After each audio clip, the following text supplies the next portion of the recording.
하세요. 저보다 2살 많은 남편과 얼마 전 결혼한 20대 후반 여자입니다. 결혼한 지 이제 5개월째예요. 결혼하기 전 좀 더 일찍 정신 차렸으면 좋았을 텐데, 이제서야 제가 미친 짓을 했다는 걸 깨닫고 있어요. 결혼한 지 반년도 안 돼서 이혼을 생각하게 될 줄이야 꿈에도 상상하지 못했습니다. 사실 저희 남편에 대해서는 연애할 때도 아끼고 사는 사람이라는 건 알고 있었지만 절약을 해서 나중에 큰일을 도모하려고 하나 그런 생각만 했지 이렇게 상식도 없는 인간인지는 상상도 못했습니다.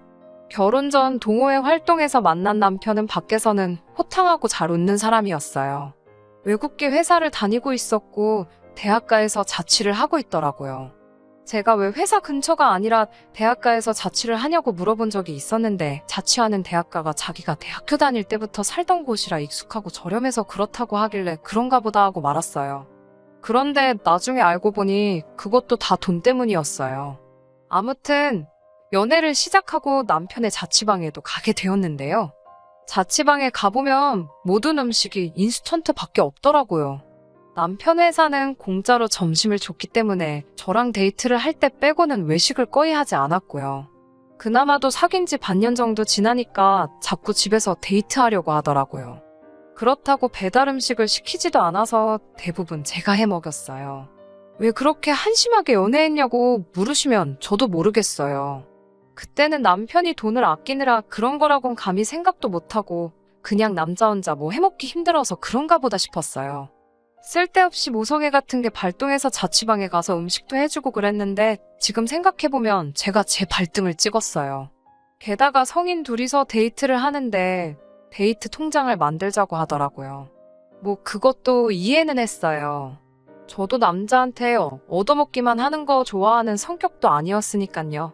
그래서 당시에 저 20만 원, 남편 20만 원씩 모아서 입금했어요.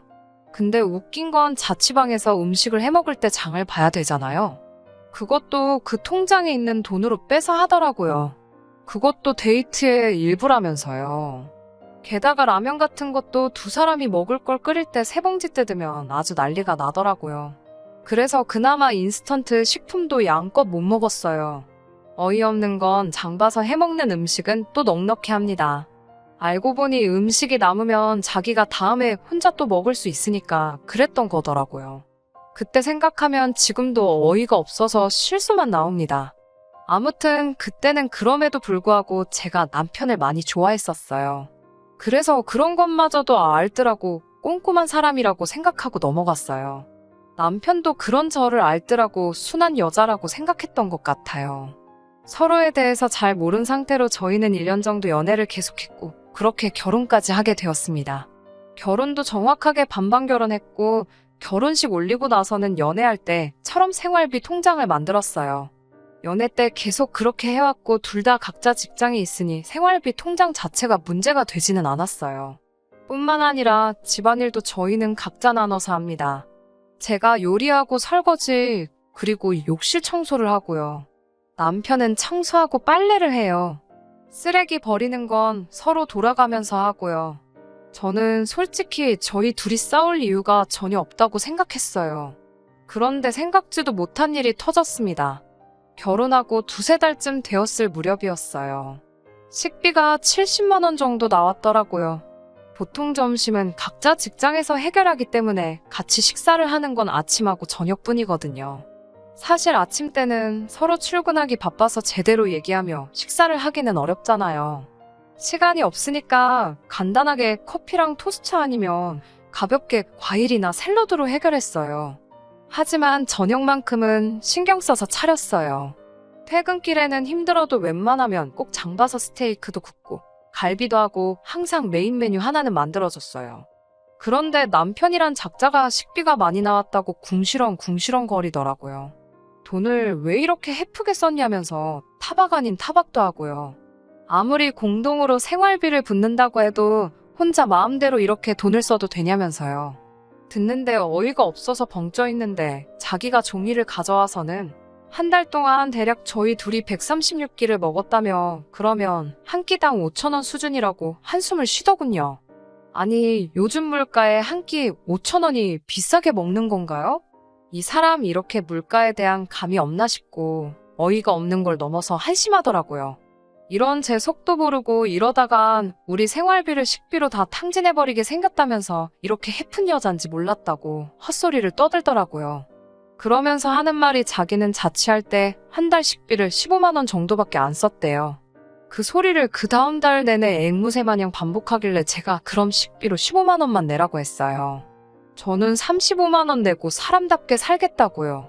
그리고 그 뒤로 아침엔 밥에 캔참치 하나 저녁엔 카레 하나 그런 식으로 인스턴트만 돌려서 줬어요. 사실 요즘은 인스턴트도 종류도 다양하고 맛도 좋잖아요. 물론 저는 제 손으로 직접 요리해서 정상 식단으로 먹었어요. 근데 웃긴 건 막상 이렇게 시작하고 일주일쯤 지나니까 남편 혼자 폭발해서 밥이 이게 뭐냐고 짜증을 내더라고요. 그래서 제가 남편에게 그럼 이제 당신 건 당신이 직접 차려 먹으라고 했어요. 그리고 청소도 구역 나누고 빨래도 각자 하자고요. 아니나 다를까 다시 일주일 동안 인스턴트만 먹더라고요. 그래서 내가 인스턴트 차려주니까 밥이 뭐냐고 짜증이더니 왜 계속 똑같이 먹냐고 빈정거려 봤어요. 그랬더니 저더러 요리할 줄 안다고 유세 부리냐고 묻더라고요. 진심 속으로 순간 뭐지 이 인간 싶었어요. 제가 당신이 해도 결국 똑같이 그것밖에 못 먹을 거면서 왜 나한테 뭐라고 하냐고 15만 원으로 뭘 바란 거냐고 제가 쏘아붙였어요. 그러면서 오빠 같은 사람이랑 애 낳고 살래 앞날이 막막하다고 궁상맞아 못 살겠다고 하니까 저더러 냉혈한이래요. 자기 남편이 이렇게 먹는데 하나도 신경도 안 쓴다면서 혼자 딴소리를 하고 있더라고요. 이때부터 진심으로 남편이 제정신으로 안 보이더라고요. 그래서 더는 상대 안 하고 주말만 기다렸어요. 시댁에 가기로 되어 있었으니까 가서 미친 척 남편에 대해서 한번 이야기나 해봐야겠다 싶어서요. 시댁 어른들은 그래도 상식적인 분들이라고 믿었으니까 분명 남편에게 한 소리 해주실 거란 기대도 있었고요.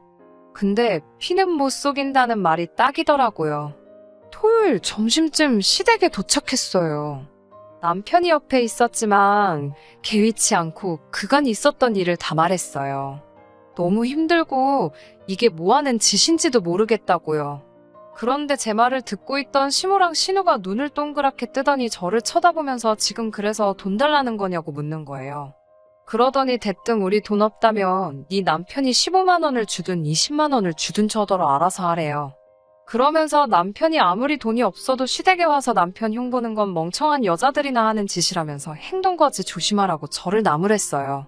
황당하고 어이가 없어서 결국 시어머니께 남편 반품하고 싶다고 했습니다.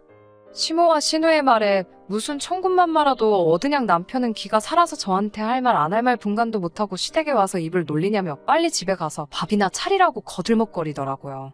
그때 정신이 확 들었어요. 남편이고 시댁이고 상종할 가치도 없는 사람들이라는 생각이 들어서 한 달 밥값 35만 원도 못 내는 찌질하고 형편없는 이 인간 품에 끼고 잘 헤쳐먹이시라고 내지르고 시댁에서 나와버렸습니다. 혼인신고까지 한 마당에 꼴랑 5개월 살고 이혼이라니 가족 생각하고 주변 사람들 생각하면 머리만 아프고 그래도 참고 살자니 치가 떨려서 도저히 안 될 것 같더라고요. 결국 친정 어머니께 사실대로 있었던 일들을 다 말씀드렸어요. 그러자 친정 어머니도 쪼잔한 남자랑 사는 것만큼 스트레스 받는 일이 없다며 아직 한참 젊고 능력도 있는데 뭐하러 그딴 남자한테 청춘 바치냐고 이혼하라고 하시더군요. 그날 밤 남편에게 곰곰이 생각해봤는데 당신네 가족 누구하고도 상식적으로 대화할 수가 없고 난 이런 감정 소모에 내 에너지를 쏟고 싶지 않으니 이혼하자고 했어요. 그러자 자기가 미안하다고 만나서 이야기하자고 연락이 왔더라고요. 그런데 어차피 말하고 설명해줘도 결국 못 알아들을 것 같아요. 이딴 인간을 진작에 알아보지 못하고 스스로 밥 해먹인 제 자신을 생각하면 지금도 스스로 한심해서 지금 이 순간도 너무 힘들어요. 지금이라도 정신 차렸으니 앞으로는 더 현명하고 똑똑하게 살아야겠다는 생각이 듭니다. 똥차가 지나갔고 저도 사람 보는 눈을 더 키웠으니 앞으로 좋은 인연을 다시 만나면 좋겠어요.